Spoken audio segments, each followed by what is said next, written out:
السلام علیکم۔ ایک شخص ایک عورت پر عاشق ہو گیا۔ وہ عورت کسی کام کی غرض سے ایک قافلے کے ساتھ سفر پر روانہ ہوئی تو وہ شخص بھی اس قافلے کے ہمراہ نکل پڑا۔ قافلہ جب ایک جنگل میں پہنچا تو رات ہو گئی۔ سب نے جنگل میں ہی پڑاؤ کیا اور آرام کرنے کا فیصلہ کیا۔ جب تمام لوگ سو گئے تو وہ شخص خاموشی سے اس عورت کے پاس آیا اور کہا، میں تم سے شدید محبت کرتا ہوں اور میں اسی لیے قافلے کے ساتھ آ رہا ہوں۔ وہ عورت سے ملنے گیا تو عورت نے اسے پوچھا کہ کیا سب لوگ سو گئے ہیں، کوئی جاگ تو نہیں رہا؟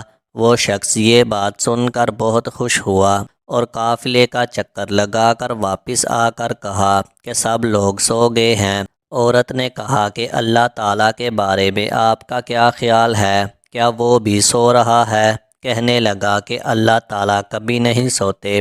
اس پر عورت بولی، لوگ سو گئے ہیں، آپ لوگوں سے ڈرتے ہو مگر اللہ جاگ رہا ہے، اللہ سے نہیں ڈرتے، ہمیں ڈرنا چاہیے۔ اس شخص نے یہ بات سنی تو اللہ کے خوف سے کانپ اٹھا اور برائی سے توبہ کر لی۔ اس شخص کا انتقال ہوا تو کسی نے اس کو خواب میں دیکھ کر پوچھا کہ سناؤ کیا گزری؟ تو اس شخص نے جواب دیا، میں نے اللہ کے خوف سے ایک گناہ چھوڑ دیا تھا، اللہ تعالیٰ نے میرے اس عمل کے باعث میرے گناہوں کو معاف فرما دیا۔ اللہ ہم سب کے صغیرہ کبیرہ گناہ معاف فرمائے۔ ویڈیو اچھی لگی ہو تو ویڈیو کو لائک کریں، شیئر کریں اور مزید اسلامک واقعات اور وظائف والی ویڈیو دیکھنے کے لیے میرے چینل کو سبسکرائب کریں۔